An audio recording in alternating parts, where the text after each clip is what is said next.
Сайн байцгаана өрхөм үзэгчдээ амралтынхаа өдрийг ая тухтай сайхан өнгөрүүлж байна уу? 120-80 нэвтрүүлэг эхэлж байна. Эрүүл мэндийн 120-80 хөтөлбөрийн зочны ярилцлага эхэлж байна үзэгчдээ. Тэгэхээр өнөөдрийн зочноор Сэргээн засаг клиник эмнэлгийн дасгын эрхлэгч, тэргүүлэгч зэргийн эмч анх хоёр хүрэлцэн ирсэн байгаа. Танд энэ өдрийн мэндийг хүргэе. Танд ч гэсэн та бүхэндээ бас энэ өдрийн мэндийг хүргье. Тэгэхээр одоо Сэргээн засаг клиник эмнэлэгт ер нь Сэргээн засаг чиглэлийн ямар одоо эмчилгээнүүд яг хийгдэж байна вэ? За манай Сэргээн засаг хангаах ухаан бол одоо сүүлийн жилүүдэд маш эрчимтэй хөгжиж ирнэ. Эрэлт хэрэгцээний өсвөр салбаруудын нэг. За Сэргээн засаг гэхээр хүмүүс ер нь голдуу ер нь за физик эмчилгээч гэдэг юм уу тэгэл энэ чиглэлээр л ер нь мэддэг. Одоо энд болохоор сүүлийн жилүүд маш их хөгжөөд одоо физик эмчилгээнүүдээс гадна хөдөлмөр засал, хөдөлгөөн засал одоо бүх чиглэлээр одоо энэ одоо бүх салбаруудыг хамарсан жижиг ухаан бол энэ Сэргээн засаг хангаах ухаан байдаг. Зүүнний өвчин за цус сарвалтын гэхээр л ер нь Сэргээн засахаар эмчилдээл гэж бодоод байдаг. Тэгвэл энэ бол одоо дашаа ойлголтойх нь шүү дээ, тийм ээ? Эмийн эмчилгээ хийгдээд одоо харуултын дараагаар хүмүүс шууд эмийн эмчилгээ хийгдээл гэртээ харчдаг. Тэгдэг бол одоо энэ Сэргээн засаг хангаах ухаан бол яг харавсан өдрөөс нөхлөөлөл эмчилгээ хийдэг. За яаж хэрхэн одоо зөв хэвтэх үү? Одоо яаж явах уу? Яаж суух уу? Одоо энэ бүх юмдаг одоо детальчил зааж өгдөг. Одоо ангаах ухаан. Одоо гараал одоо хөл гар нь ингээд саачсан. Одоо тэгэл гэртээ ингээд одоо энийг цаашаа ямар эмчилгээ хийх үү гэдгийг мэдгүй хүмүүс маш олон байдаг. За энийг бол одоо яаж хөдлөх үү? Яаж халах уу? Одоо халбага яаж одоо хооллохдоо хэрхэн одоо халбага зөв барих уу? За одоо усанд яаж орох уу? Одоо ингэ харавчаад одоо харавсан талаа хүн ерөөсөө одоо ингэ ашиглахгүйгээр зөвхөн эрүүл талаар юм хийгээл одоо энэ бүх юмнуудыг яадаг. Тэрийг бол одоо хамгийн их одоо хийж ярьдаг салбар бол манай ангаах ухаан. Тэгэхээр өнөөдөр яг одоо Сэргээн засаг клиник эмнэлэгт одоо ямар төрлийн одоо хөгжилтэй хүмүүс их түлхүү хэрж байна. Учир шалтгаан нь ер нь юунд байх шиг байна? За хамгийн их хэрж байгаа нь болохоор сарвалт. За хүзүү нурууны эмгигийн одоо өвдөлттэй гэмтлийн дараах одоо эмгэгүүд маш их олширсан. За тэгээ энэ дээр болохоор голдуу яг юунаас болоод байна гэхээр хүний амьдралын буруу хөвчлээс өөрөөр хэлбэл одоо арх тамхины хэрэглээ маш их байна. За хөдөлгөөний хомсдол, биеийн жингийн илүүдэл, за одоо артерийн даралт ихсэх эмгэг маш их байна. Артерийн даралт ихсэх эмгэгээс болоод ер нь бол сарвалтын бараг 65% нь одоо энэ артерийн даралт ихсэх чихрийн шижин өвчлөл маш их ихсэж байна. За эдгээрээс одоо нөлөөлөл одоо машин тэрэг тоног төхөөрөмж гисэнтэй холбоотойгоор хүний одоо анхаарал боломжтой алдсантай холбоотойгоор гэмтлийн дараах эмгэгүүд бол маш их ирдэг манай эмнэлэгт бол.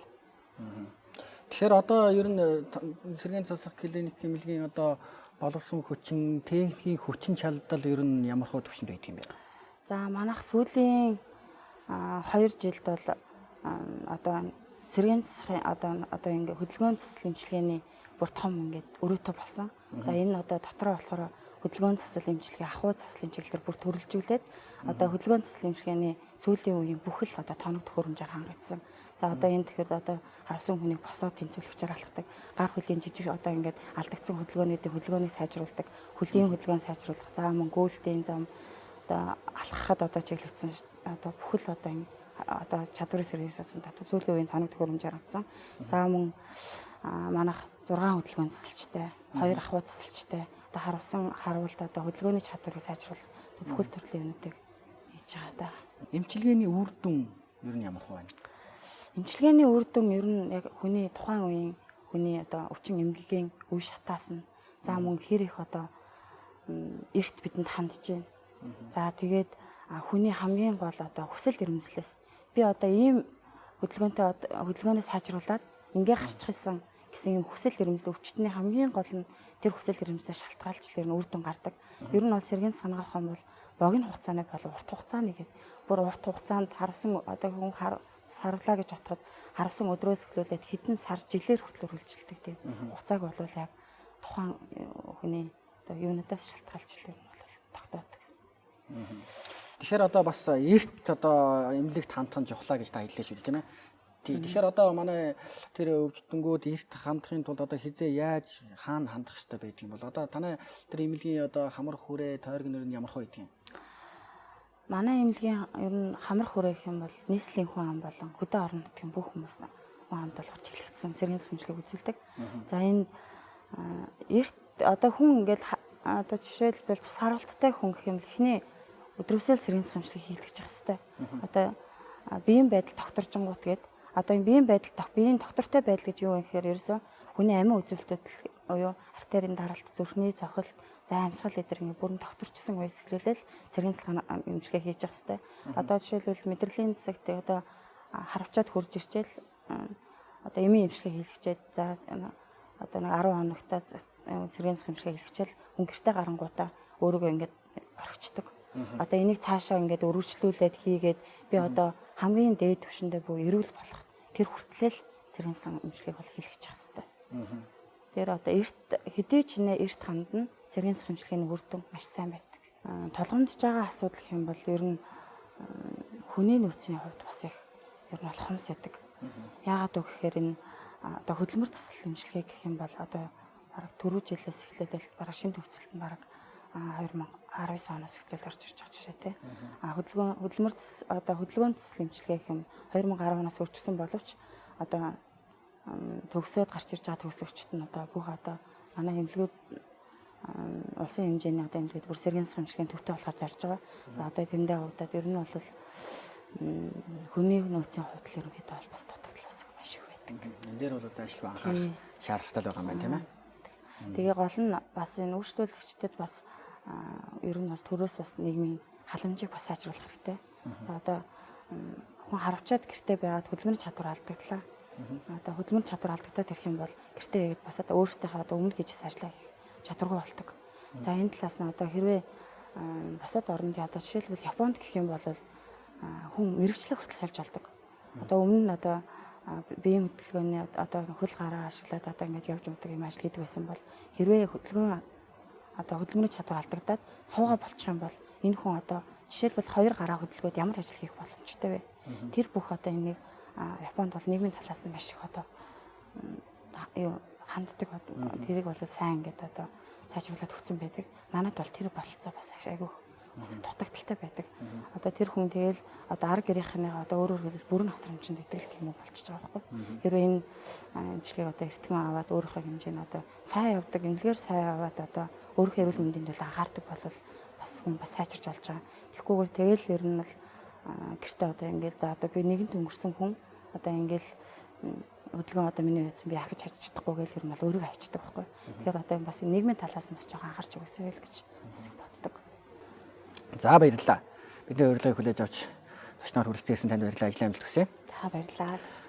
Үзэгчдээ эрүүл мэндийн 120 хөтөлбөрийн зочны ярилцлага та бүхэнд хүргэлээ. За үргэлжлүүлэн мэдээллийн буланг хүргэе. Тэгэхээр эмнэлгийн тусламж үйлчилгээний чирэгдлийг бууруулах зорилгоор цаг авах дуудлагын нэгдсэн төвийг ашиглалтанд оруулахар болжээ. Төв ашиглалтанд орсноор иргэд эмнэлэг болгоноор уулзтаж, очир дараалал үүсгэж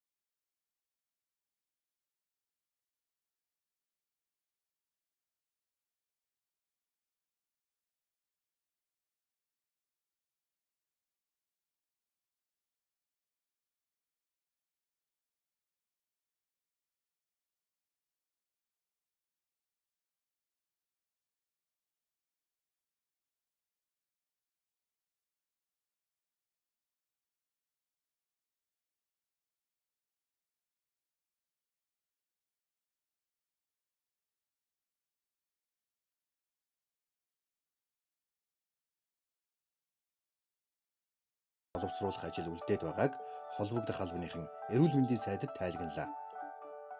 Нэвтрүүлгийн маань зөвлөгөө болон эхэлж байна. Зөвлөгөө болонд маань Моно Лиза эмнэлгийн клиник эмнэлгийн эмч Ундрам хүрэлцэн ирсэн байна. Тэгэхээр өнөөдөр бид үзэгчдэд юун талаар зөвлөгөө өгч байгаа вэ? За өнөөдөр та бүхэндээ бид нэр бүдүүн гидсний усан эмчилгээ талаар зөвлөгөө. Усан эмчилгээ гэдэг маань яадаг юм бэ? Мэдээлэл өгье.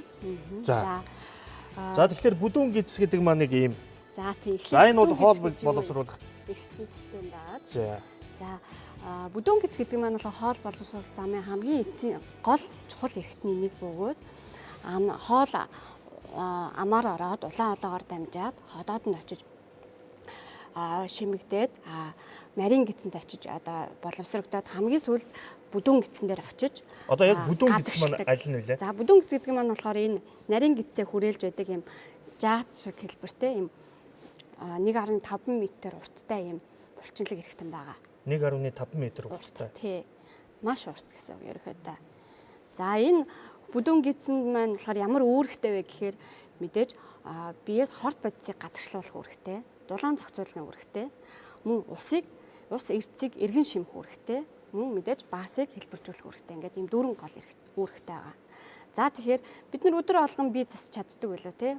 Зарим хүмүүс өтгөн хаталтай байдаг, таргалтай байдаг, хоолны те буруу хөвшлэлээс үүдэлтэй энэ бүдүүн гидсэнд маань маш олон тооны ерөнхийдөө бохирдлууд ингэж хуримтлагдаж байдаг гэсэн үг. Бидний эзэн хоол тэжээлийн ерөнхийдөө 10% л ерөнхийдөө баас болж гардаг гэж байгаа. Тэгэхээр бусад хэрэгтэй юмнууд нь ерөнхийдөө нарийн гидс, бүдүүн гидс, хоол хүнсний 10% тий. ялгцуулдаг болно шүү дээ. Гардаг. Бусд нь хайчих уу? Бусд нь болохоор ерөнхийдөө ходоод одоо илэгдс нойрволж байгаа ферментээр задраад нарийн гидсэнд очиж боловсрогдоод бүдүүн гидсээрээ ерөнхийдөө бүх ус эрц шимэгдээд хуурай одоо тий бохирдлууд минь гэж гадагшилдаг гэсэн үг байхгүй баас болж гардаг гэсэн үг. За тэгэхээр энэ нэг бидний нэг энэ одоо удаан хугацаагаар гидсэнд хуримтлагдсан тий бохирдол маань энэ дотор ингээд удаан байх тусам одоо эндээс янз бүрийн чулуулаг бодисод хуримтлагдчих чинь гэсэн үг. За эдгээр нь тэгээд дараа нь яах вэ гэхээр янз бүрийн метан хий ч юм уу, ус төрөг ч юм уу, нүс төрөгчийг хий ялгаруулж идэг гэсэн үг. Тэгэхээр хорт байц ялгаруулж байгаа гэсэн үг тийм. Тэгэхээр энэ яхаар эргээд цусан чимэгдэх, арьсаа нэвчиж гарахтаа ерөөхдөө янз бүрийн арьсны тууралтыг, экзем, харшил, бүр чонон хөрөөс тийм. Бүр ялангуяа ходоод гидсний өвчлөлүүдийг ч гэсэн үүсгдэг байгаа.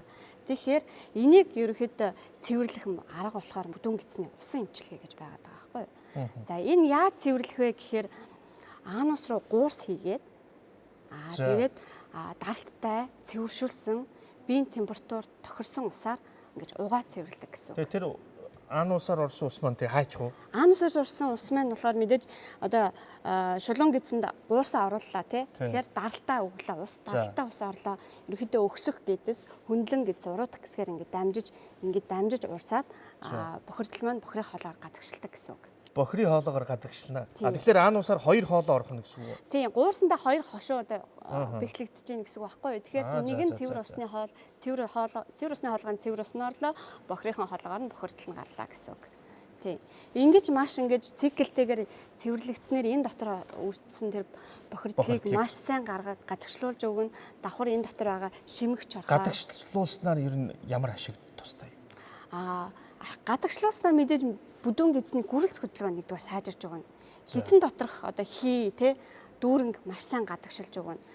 Хоёрдугаар тэр муухай бохирдол гадагшилснаар ерөөхдөө арсны өнгө одоо те цусан ангам сайжирч ирдэг гэсэн үг байхгүй юу. Тэгэхээр чинь мэдээж сэтгэл санаа ингээд нэг юм баян гидсэндээ ингээд бохирдолтой те өтгөнөөч гадагшлуулж чадахгүй байгаа хүмүүсээ чи ерөөхдөө жоохон депресстэй ч юм уу те ууртай тэгээд сэтгэл ханамж ерөнхийдөө нэг тийм таагүй сэтгэлтэй байдаг шүү дээ. Тэгэхээр тэр бохирдлыг ерөнхийдөө бүрэн гадагшилж өгснөөр маш олон сайн талтай байгаа байхгүй. Нэгдүгээрт одоо амнаас эвгүй үнэртдэг тэр байдал байхгүй болж байна. Гиз дүүрэнг, гиз цартаа хойдол одоо нэг байдал бүр байхгүй болоод өгчдөг.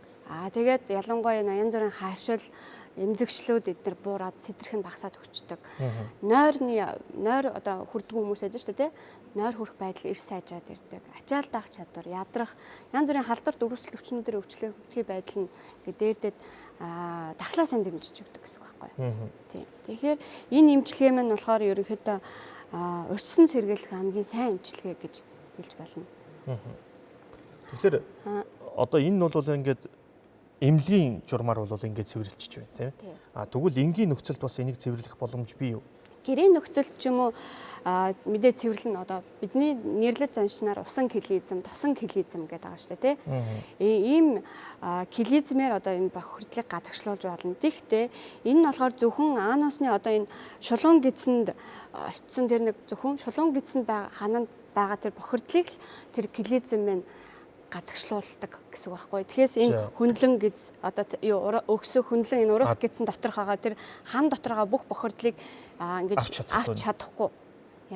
Тэр одоо яг бидний амсар дээр ануусны амсар дээр байгаа бохирдлыг л зөвхөн тэр хилизм чинь л одоо ус орлоо гадагшлуулдаг гэсэн үг байхгүй. Тэгэхээр энэ маш их усаар юм циклтэйгээр явдаг, усаар угаагдаг учраас энэ бүдүүн гидсний одоо нэг эргэн шимэгдэх үйл ажиллагаа сайжраад эхлэхээр нэг тэр бидний хэлээд байгаа тэр арьсны өнгө сайжраа тэр тууралын тэр алга болоод байгаа. Одоо ингээд эмчилгээ маань нэг удаадаа ер нь хэдийн хэрэг хугацаанд үргэлжлэх вэ гэж юу?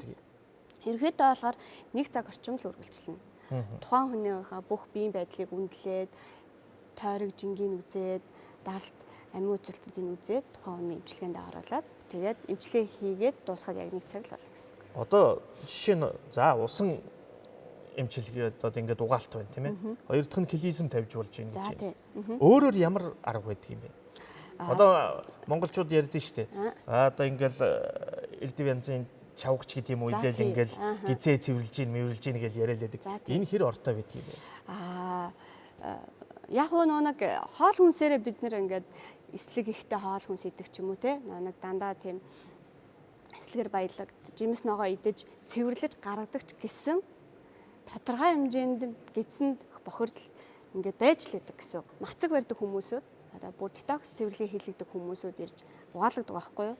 Тэгэхэд тэд нар чинь бүхэл бүтэн 5 хоног ямар ч мах идэхгүй те.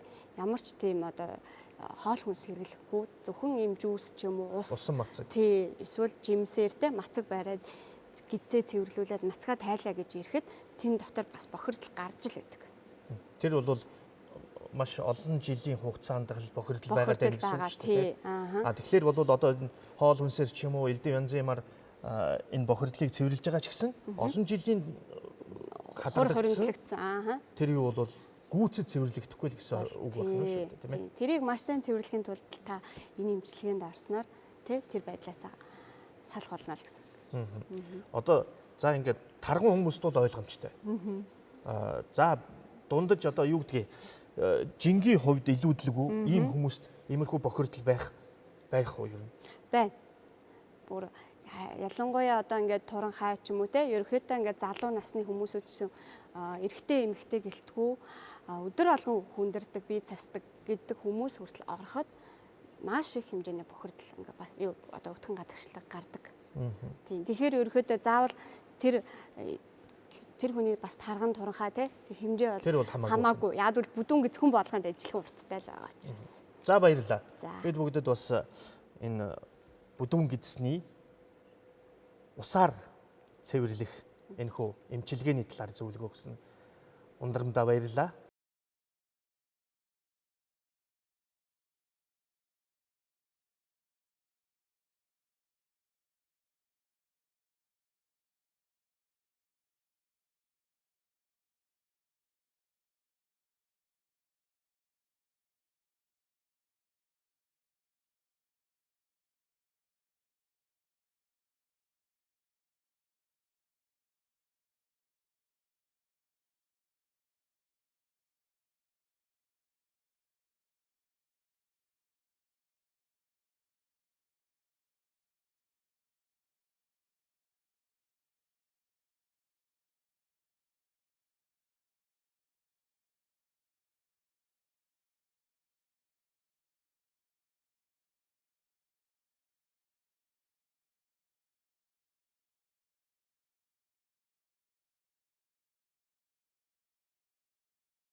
Зэрсэн байгаа. Тэгэхээр өнөөдөр хоёлаа үзэгчдэд өргүүдлийн талаар тийм ээ ямар шалтгаанаас одоо өргүүдл гэдэг өвч үүсээд байгаа талаар зөвлөгөө өгнө. Тэгэхээр өнөөдөр яг өргүүдлийн шалтгаан нь одоо юундаа байна вэ? Юунаас одоо ингээд одоо сүүлийн үед залуучуудын одоо энэ өвчтөнд өвчлөх магадлал өндөр болоод байна. Тэгэхээр юуны өмнө яг үргүүлийн шалтгааныг ярихаас өмнө хоёулаа эхлээд үргүүлээ тодорхойлт хэлье тийм ээ. Яг ямар нөхцөлд үргүүл гэж үзэх юм бэ гэдгийг тодорхойлт хэлье гэж бодож байна. Тэгэхээр хосууд сүүлийн 1 жилийн хугацаанд жирэмслэлтээс хамгаалах ямар нэгэн арга хэсэл хэрэглэхгүйгээр тогтмол бэлгийн хацаатай байгаад хүүхд болохгүй хамбал энэ хосууд ямар нэг байдлаар үргүүлийн шалтгаан байж болцсохгүй гэж үзнэ. Тэгэхээр үргүүлийн шалтгаан бол өнгөрсөн 5-аас 10 жилийн өмнөх хугацаанд бол нийт үргүүлийн шалтгааны их хувь 70-80% эмэгтэйг шалтгаалдаг байсан. Гэтэл одоо эрэгтэй үргүүл огцон нэмэгцээр нийт үргүүлийн шалтгаан маань эрэгтэй эмэгтэй хосуудад адил түвшинд очсон. Өөрөөр хэлбэл тухайн гэр бүлийн хосуудын аль нас нь ч байх магадaltaй гэсэн үг. За шалтгааныг аваад үзэх юм бол одоо жишээ нь энэ дээр нийт үргүүлийн шалтгааны 30% эмэгтэйгээс 30% эрэгтэйгээс 20% хавсарсан байдлаар 20% шалтгаан тодорхойгүй. Өөрөөр хэлбэл дундчлаад аваад үзэх юм бол нийт шалтгааны 40% эмэгтэйгээс 40% эрэгтэйгээс 20% шалтгаан тодорхойгүй байх нь гэсэн үг. Одоо тэгэхээр одоо та хэлж сүүлийн үед одоо ингээд эрчүүд ингээд нээлээд ингээд өргөдөл эхлүүлсэн. Эрчүүд одоо энэ юунаас үүсэж байна? За ер нь бол ялангуяа Монгол эрэгтэйчүүдэд бол эрэгтэй үргүүл маш ихсэж байгаа. Яг л Монгол эрэгтэйчүүдийн өөрийн амьдралын хэм маяг нь үргүү болгон эрсдэл өндөртэй. Яг л морь мотоцикл ундаг тийм ээ. За эмээлийн бүрүүнд их төмсгөөд цогтөг, мотоциклд их давхдаг. За мөрөн авдуу малтай хайрцагтай бэртэл гэмлэх авдаг. За Монгол эрчүүд дээрээс нь зодоонцог хийдэг. Энэтэй холбоотойгоор нэгдүгээр бэртэл гэмтлээс үүдэлтэй Монгол эрчүүдийн дунд үргүүл ихсэж байна нэгдүгээр. Хоёрдугаар бэлгийн замын халдвар төвчин гэдэг зүйл бас. За яг хөө мэдээж бэлгийн замын халдвар төвчин туссан хүн болгон бол үргүүлэлд хүрэхгүй. Гэтэл Монгол эрчүүдийн нэг хинэггүй зан гэдэг ч юм уу те. Аянд нь өөрөөр нь эдгэждэг. Энэ дамжсаар агаад нөгөө үргэлжлэл төвчин маань дамжсаар агаад үгүй болох магадaltaй. Гэх мэтлэн Монгол эрчүүдэд бол тохиолдож байгаа хамгийн гол хоёр шалтгаан энэ байна. За 3 дугаар шалтгаан хэм бол Монгол эрчүүдэд дунд бол төмсөг болон эрэгтэй нөхөн өрчүү эрхэнд маш хэмжээний мэс ажиллагаа хийгддэг. Энэ нь бас үргүй болох магадлал өндөртэй. Энэ бол дийлэх гол шалтгаан болж байгаа. Үүнээс үүдэлтэй Монгол эрчүүдэд бол үргүй бол огцон нэмдэж байна. Тэр мэс ажиллбар нь одоо ямар мэс ажиллбар гэсэн үг вэ? За одоо жишээлх юм бол за варикоз цэл гэдэг төмсөний одоо хураагур сүз өргөсдөг. За энэ бол Монгол эрчүүд бол дийл хувьд тохиолдож байна. Гэтэл варикоз цэлийг бол мэдээж мэслийн аргаар эмчлэх боломжтой. Гэтэл мэс засалд орохын өмнө эхний ээлжийн тухайн эрэгтэй мөрөө хүүхдээ болох асуудлыг шийдэх хэрэгтэй. Яг л варикоз цэлийн дарах мэс ажиллбар маань өөрөө нөгөө үргүй болох магадлал өндөр байдаг учраас эхний ээлжид хүүхдээ бол за магадгүй эхнэрхгүйд гэдэг ч юм уу эсвэл хүүхд одоондоо төлөвлөхгүй гэх юм бол үрийн шигний хөлдөөж чадварлуулна гэдэг ч юм уу тэр асуудлыг нэгдүгээр тавих хэрэгтэй. Одоо насны хувьд нь ингээд аваад үзвэл англиад үзвэл одоо аль насны эрчүүдүүд одоо энэ өвчлөөр өвдөж байна те. За ер нь бол Монголд одоо ч үргүүлэл бол нэг онцлогтой харьцангуй залуу. Гэтэл Европын ихэнх орн, Азийн зарим орнууд бол үргүүлэлээр хандж байгаа нийт хосуудын бол насны хувьд бол дандаа 38-9 нас. Гэтэл Монгол хосуудад ихвчлэн залуу хүмүүст үргүүл гэдэг асуудал дээр бол их хэмжээнд хандж байна гэсэн үг. За одоо жишээ нь энэ эрэгтэй үргүүлийн шалтгааны аваад үзэж байна. За энэ одоо жишээ нь нийт эрэгтэй үргүүлийн 34% шалтгаан тодорхойгүй. Яагаад шалтгаан тодорхойгүй бэ гэхээр нөгөө эрг бэлгээс төмсөнд эрг бэлгээс босордог энэ процесс нь өөрөө 3000 орчим гений зохицуулалтанд ор явагддаг. Гэтэл энэ генийг айл нэг алдагд байх юм бол энэ бол шалтгаан тодорхойгүй үргүүлэлд орсож байгаа. За дээрээс нь за нөгөө төрөлхийн нөгөө төмсөнд доошо буугаагүй тийм ээ. За дээрээс нь эсвэл шээс бэлгийн замын халдвар. За дээрээс нь системийн өвчнүүд ээж болно. За миний төрөөнийс нь варикоз цэл төмсөний хураагаас үзөргөсдөг. За дээрээс нь энэ дотоод шүрлийн шалтгаантай гэх мэтлэн ийм олон шалтгаанууд бол эрэгтэй үргүүлэлд хүргэдэг байна гэсэн үг. Тэгэхээр одоо энэ өргөдөл өвчин бол эмчлэгдэнэ. Тэгэхээр ямар эмчилгээг хэрхэн яаж хийх ёстой вэ? За ер нь бол хуучнаас одоо чинь 10-аас 20 жилийн өмнө бол үргүүл бол маш хэцүү байсан. Эмчлэх боломж байхгүй тийм ээ. Хүүхэд өргөж авах гэдэг ч юм уу тэр асуудлаар бол хүүхдээ болох хүслээ гүйцэтгүүлдэг байсан. Гэтэл одоо бол анаах ухааны өсрөнгөө хөгжиж дэвшлийн ачаар бол ямар шалтгаантай үргүүл эмчлэх бүрэн боломжтой болсон. Гэхдээ энэ бол шалтгаанаас хамаарч байгаа.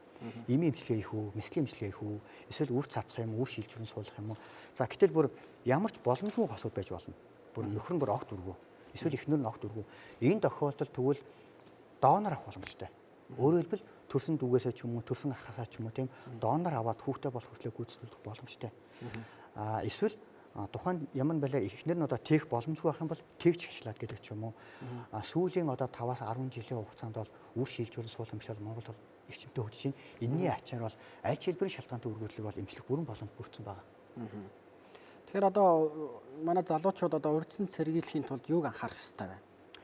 За мэдээж бол Одоо жишээ нь эрчүүд бол үргүүлээс өөртөөгөө сэргийлэх боломж бол байгаа. За хамгийн нэгдүгээр нөгөө нэг гол шалтгаан болоод байгаа бэртэл гэмтэл хаваас бид нар байж болох зайлсхийх боломжтой тийм ээ. Нэгдүгээр. Хоёрдугаар за манай эмэгтэйчүүд их ярьдаг хөхөө өөрөө шалгая гэж ярьдаг тийм ээ. Яг тэрнтэй адилхан эрчүүд маань төмсгөө өөртөө шалгаж болно. Өөрөлдвөл төмсөнд ямар нэг байдлаар илэрхий эмзэглэл зовөр төмсөний хэмжээ хэд жижиг тийм ээ. Ийм байх юм бол яаралтай хэмжээнд ханд. Гэтэл манайхан үнийг тоохгүй хийхгүй орхидог тийм ээ. Тэгэхээр төмсгөө өөртөө шалгах сурах нь байна. За бэртэл гэмтэл хаваас зайлсхийх нь байна. За дээрээс нь тохиолдын бэлгийн явдал. За хэврээ бэлгийн замын халдварт өвчнөр хэврээ өвдсөн бол эмчилгээ заавал бүрэн хийх хэрэгтэй. Эмчилгээг дутуу орох юм бол энэ ирээдүйд өргөө болох магадлал өндөртэй. За дээрээс нь өршлөн сэргийлэх боломжтой хамгийн том гарц маань юу гэхээр нөгөө гэр бүл төлөвлөлт гэдэг зүйл. Аюул сан тооцоолох хэрэгтэй. Хэрвээ за магадгүй би ойрын хэдэн жилдээ тийм ээ гэр бүл төлөвлөхгүй гэх юм бол тогтмол хугацаанд тийм ээ шинжилгээ өгнө. Үрийн шинэ шинжилгээ өгнө. За хэврээ бүр ингээд олон жилийн дараа гэр бүл төлөвлөхөөр төлөвлөж байгаа бол үрийн шинэ хөлдөө чадгална гэдэг ч юм уу. За дээрээс нь төмсөнд ямар нэг байдлаар мисайлбар хийх гэж байгаа бол наан нь хүүхдээ бол гэдэг ч юм уу. Тиймэрхүү байдлаар бид нөр үргүүлээ сэргийлэх бүрэн боломжтой. Манай эрчүүд ер нь санаа зовхгүйгээр эмнэлэгт бол тогтмол өрчин сэргийлэх үзлэгт хамрагдж явах хэрэгтэй. Ер нь жилд байдаг юм уу 2 жилд байдаг юм ямар давтамжтайгаар ер нь үзүүлэх шаардлагатай байна. Тэгэхээр яг хуу өрчлөн сэргийлэх гэдэг чинь юу нь бол маш том тухайн хүний одоо жишээ нь тийм ээ ирээдүйд одоо гэр бүлийнхаа эхнэрийнхээ өмнө хүлээсэн үүрэг хариуцлага нэг хэлбэр байгаа байхгүй өрчлөн сэргийлнэ. Бид нар яаж өрчлөн сэргийлэх юм бэ гэхээр жилд эрэгтэн 2 удаа, багтаа 2 удаа, 2-оос болж үл 4 удаа үрийн шинэ шинжилгээ очиод өгөх хэрэгтэй. Үрийн шинэ шинжилгээг бол нээх бол ятаадхан байхгүй. Шинжилгээний хариу хурдан гарна тийм ээ цагийн дотор гарчна. За тэгвэл бид нар үрийн шинэ шинжилгээ дээр юу хийх гээд байгаа юм бэ гэхээр хамгийн нэгдүгээр нэр биелэгчийн тоо ямар байна? Эрүүл эрэгтэйд бол энэ эр биелэгчийн тоо маань хамгийн багадаа 15 саяас дээш байх хэрэгтэй. Энэ хэрвээ 15 саяас доош ороод ирэх юм бол энэ байгалийн жисэн болох боломжгүй болоод эхэлж байна. Үргүүл байна гэж үзэн. Нэгдүгээр бид нар эр биелэгчийн тоог нь үзэн. Хоёрдугаар эр биелэгчийн бүтсэн өөрөөр хэлбэл толгой хүзүү сүултээ. Энэ толгой хүзүү сүул нь хийм байна үгүй. Гэтэл зарим тохиолдолд хитрхин жижигхэн толгойтой. Эсвэл 2 сүултээ, 3 сүултээ. Ингээд заж хэлбэрийн эр биелэгчүүд ороод ирдэг. Ингэх юм бол нөгөө нэг ирээдүйд өргөө болох магадлал өндөр. Нэгдүгээр, хоёрдугаар нь ургийн гажиг үүсэх магадлал гэдэг зүйл чинь энэ дээр бид нар урьдчилан сэргийлэх боломжтой. Дээрээс нь тоог нь үнэлэхээс гадна хөдөлгөөн ямар байна? Энэ 15 сая эр биелэгчээс маань хамгийн багадаа 40% идэвхтэй хөдөлгөөнтэй байх хэрэгтэй. Гэтэл энэ үнэхээр хөдөлгөөнтэй байж чадчихна үгүй. Энэ гурван үзүүлэлтүүдийг үрийн шинэ шинжилгээр хэрэг үзээд асуудал байхгүй бол энэ эрэгтэй бол ойрын 1 жилдээ, ойрын хагас жилд бол санаа зовж үлгүй гэсэн үг хана шүү дээ. Тэгэхээр одоо түрүүний таасаа өрсөн сэргийлэх зөвлөгөө өгсөн шүү дээ, тэр зөвлөгөөг одоо зөв дагсан тохиолдолд энэ гурван маань хэвэн байвал тэгээд одоо тухайн хүмүүс ер нь бол яг үг юм байна. Үргүүлийн шалтгааныг бол анх дахь хоёр дахь байлаа гэж ангилж байгаа. Хоёр дахь гэдэг маань амьдралынхаа туршид ямар нэг байдлаар нөлөөлөлд өртөөд үргүүлэлтэй болж байгаа. Түрүүний минийсэн бэртэл гэмтэл халдварт өвчин. Өөрөөр хэлбэл амьдралынхаа туршид бол үргүүлэлтэй болох эрсдэл бид нар зайлсхийх боломжтой. Гэтэл анх дахь үргүүлэл гэж нэг юм байна. Анх дахь гэдэг маань шалтгаан тодорхойгүй төрөлхийн үргүүлэлтэй. Энэ тохиолдолд бид нар зайлсхийх ямар ч боломж байхгүй. Гэхдээ үүнийг бид нар эмчилгээний тактик зөв боловсруулж чадах юм бол хүүхдээ болох боломж бас байгаа. Эмчилгээний тактик гэдэг нь би юу хэлээд юм гэхээр нөгөө нэг донор асуудал. За магадгүй замуугаар одоо би ямар нэгэн үргүүлэлтэд төрлөө гэж бодоход би өөрийн төрсэн анхаасаа донор аваад тийм ээ эрх хүслээ гүйцэлдэж болно. Би аав ээжийнхээ генийг үр хүүхдэд дамжуулж байна. Миний хүүхдээс ялгаа байхгүй гэсэн үг. Тэгэхээр энэ дээр бол нэг хайтар эмзэглээд хүн дээр тусгаж авах асуудал шаардлагатай бол байхгүй гэсэн үг. За баярлалаа танд ажиллаа бэлтгэсэн. Үзэгчдээ Unimed International эмнэлгийн их хэмж баяр цагт өргөдлийн талаарх зөвлөгөөг та бүхэнд хүргэлээ.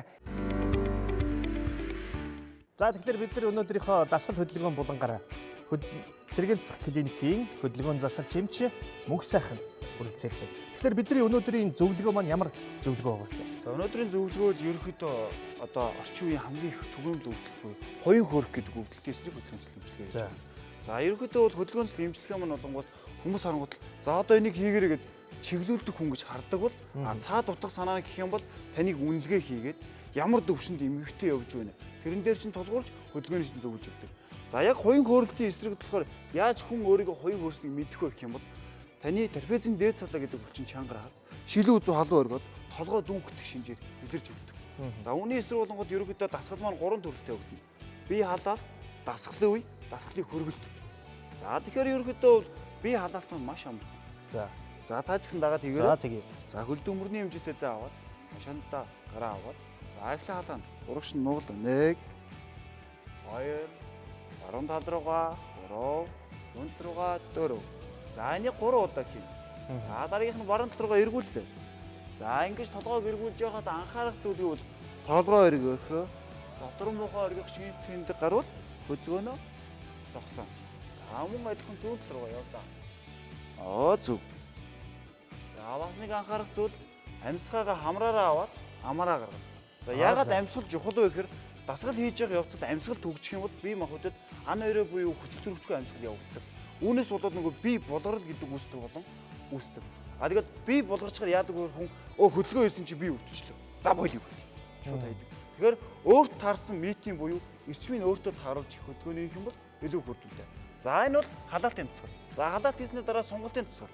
За нэгдүгээр илүү зүүнийхээ ард гараа аваад за толгой гурагш нь бүхэлдэж өгнө. Энд эрүүн маань ерөөхдөө өвч рүүгээ чиглэсэн байдалтай.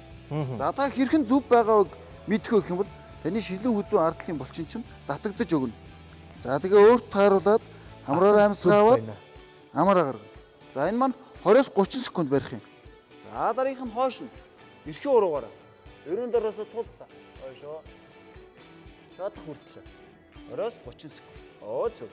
За дараагийнх нь болохоор яг чамхан талд 300 м дээр аваад эсрэг талаа гараа ардаа аваад баруун талгуу дарлаа. Чигээрээ шүү. Харцаа урагшин чиглүүлээд чигээрээ даа. 20-с 30 секунд. За эсрэг талдаа. За дараагийн дасгал болохоор хүмүүсийн мэддэггүй болон өөрөөр хийдэг. За энэ дасгалыг би мөнгө өрөх дасгал гэж нэрлэх хэрэгтэй. Яагаад гэвэл та дасгал хөдөлгөөн хийхгүй эрүүл мэндийн удахад эргээд та олсон мөнгө алга болдог. Тэгэхээр мөнгө алга болохын тулд карман руу гаргах хэрэгтэй. Энэ маань болохоор юу гэсэн үг вэ?